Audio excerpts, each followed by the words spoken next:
मद्रा नामक देशर राजा थिले अश्वपति और राणी कौशल्या।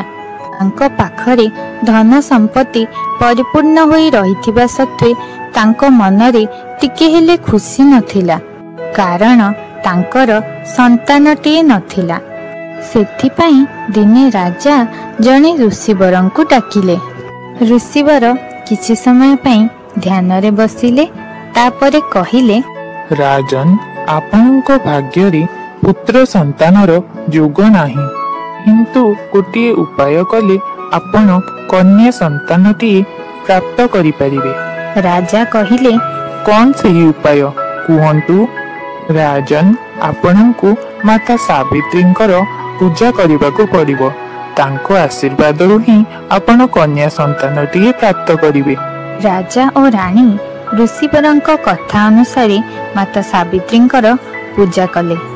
तांको पूजारे संतुष्ट होई माता सावित्री तांको कन्या संतानटिए आशीर्वाद रे देले।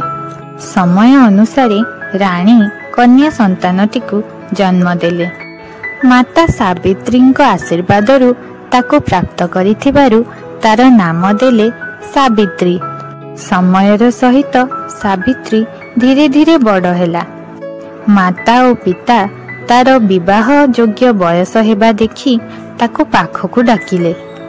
ताको कहिले, पुत्री सावित्री, तुमर विवाह हेबार बयस हेलानी। तुमे यथेष्ट बुद्धिमती, तेणु तुमे निज मनोवांछित वरंकु चयन कर। मु तुम सहित तांकर विवाह कराइबी।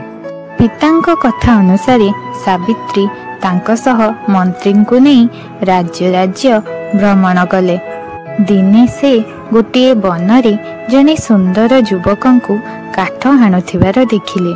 तांकु विवाह करिवे बोली ठीक करी से पितांक निकटकु गले।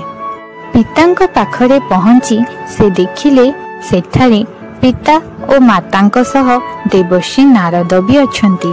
से तांकु प्रणाम जणाइले।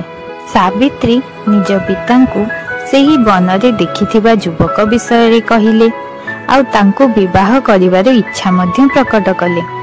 एतिकी सुनी देवर्षि नारद कहिले, नारायण नारायण।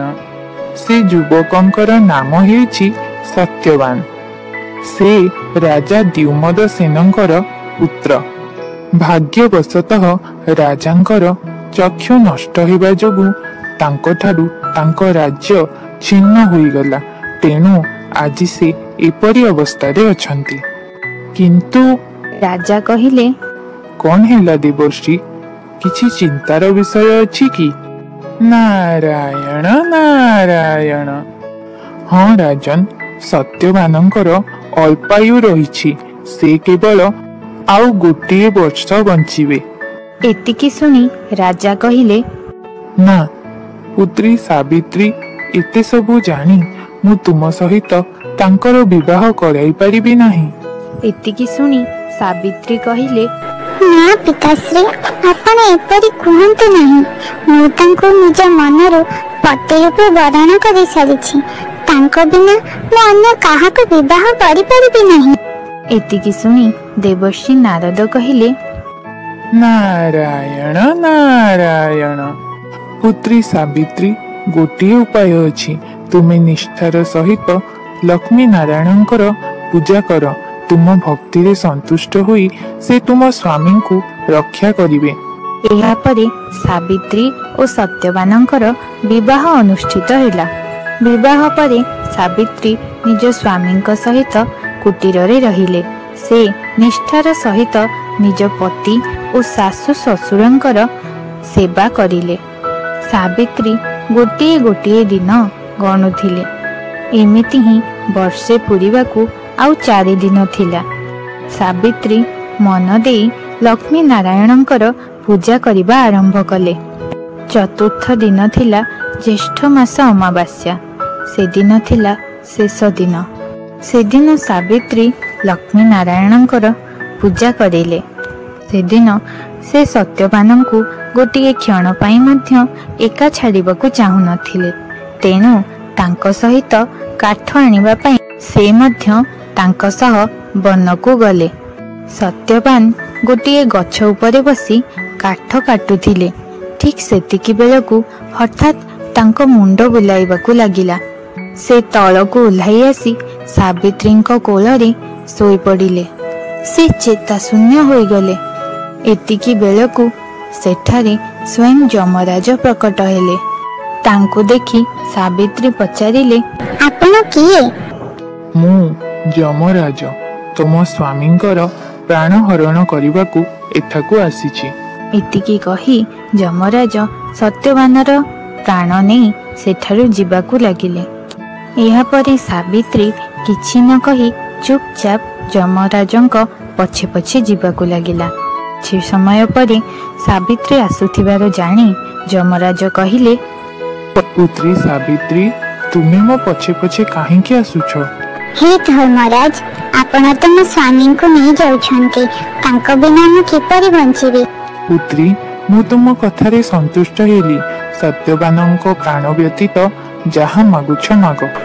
ମୋ ଶ୍ୱଶୁରଙ୍କର ଚକ୍ଷୁ ଓ ରାଜ୍ୟ ତାଙ୍କୁ ଫେରାଇ ଦିଅନ୍ତୁ। ତଥାସ୍ତୁ।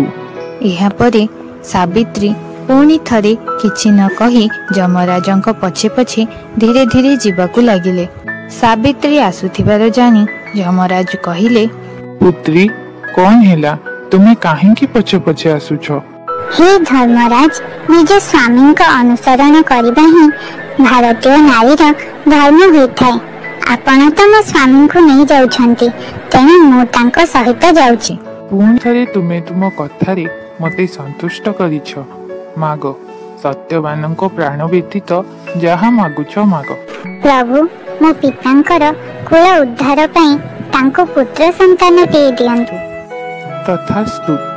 ଏହାପରେ ସାବିତ୍ରୀ ଚୁପଚାପ ପୁଣି ଯମରାଜଙ୍କ ପଛେ ପଛେ ଚାଲିଲେ। ସାବିତ୍ରୀ ପଛରେ ଆସିବାର ଜାଣି ଯମରାଜ କହିଲେ, ପୁତ୍ରୀ ସାବିତ୍ରୀ, ତୁମେ ବହୁତ ଦୂର ଆସିଗଲଣି। ଏଥର ଫେରିଯାଅ।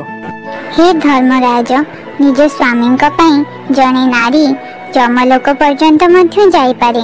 ଏହା ତ କିଛି ନୁହେଁ। ପୁତ୍ରୀ ସାବିତ୍ରୀ, ତୁମ କଥାରେ ମୁଁ ସନ୍ତୁଷ୍ଟ ହେଲି। ସତ୍ୟବାନଙ୍କ ପ୍ରାଣ ବ୍ୟତୀତ ଯାହା ମାଗୁଛ ମାଗ। ପ୍ରଭୁ, ମୋ ଉପରେ କୃପା କରନ୍ତୁ। ମୋତେ ସତପୁତ୍ରଙ୍କର ଜନନୀ ହେବାର ସୌଭାଗ୍ୟ ପ୍ରଦାନ କରନ୍ତୁ। ତଥାସ୍ତୁ। ପ୍ରଭୁ, ଆପଣ ତ ମୋର ସ୍ୱାମୀଙ୍କୁ ସାଥିରେ ନେଇଯାଉଛନ୍ତି। ମୁଁ ସତପୁତ୍ରଙ୍କର ଜନନୀ ହେବି କିପରି? ଏତିକି ଶୁଣି ଯମରାଜ ଆଶ୍ଚର୍ଯ୍ୟ ହୋଇଗଲେ। ଶେଷରେ ଜଣେ ସତୀ ନାରୀର ସ୍ୱାମୀଙ୍କ ପ୍ରତି ଭକ୍ତି ଦ୍ୱାରା ଯମରାଜ ମଧ୍ୟ ପରାସ୍ତ ହେଲେ ଏବଂ ସତ୍ୟବାନର ପ୍ରାଣ ଫେରାଇ ସେ ଚାଲିଗଲେ। ଲକ୍ଷ୍ମୀ ନାରାୟଣଙ୍କ କୃପାରୁ ଏହାପରେ ସାବିତ୍ରୀ ନିଜ ଶାଶୁ ଶ୍ୱଶୁର ଓ ସ୍ୱାମୀ ସତ୍ୟବାନଙ୍କ ସହିତ ସୁଖରେ ସଂସାର କଲେ। ସେହି ଦିନଠାରୁ ଜ୍ୟେଷ୍ଠ ମାସ ଅମାବାସ୍ୟା ଦିନ ପ୍ରତ୍ୟେକ ନାରୀ ସାବିତ୍ରୀଙ୍କ ପରି ନିଜ ସ୍ୱାମୀଙ୍କର ମଙ୍ଗଳ ଚିନ୍ତା କରି ଏବଂ ଦୁଇ କୁଳର ହିତ ପାଇଁ ଲକ୍ଷ୍ମୀ ନାରାୟଣଙ୍କର ପୂଜା ଆରାଧନା କରନ୍ତି। ରିନି ମିନି, ଏଥର ବୁଝିଲ ତ? ହଁ ମା, ବୁଝିପାରିଲୁ। ଆଚ୍ଛା ସାଙ୍ଗମାନେ, କାହାଣୀ ଭଲ ଲାଗିଥିଲେ ଭିଡ଼ିଓକୁ ଲାଇକ୍ କରନ୍ତୁ।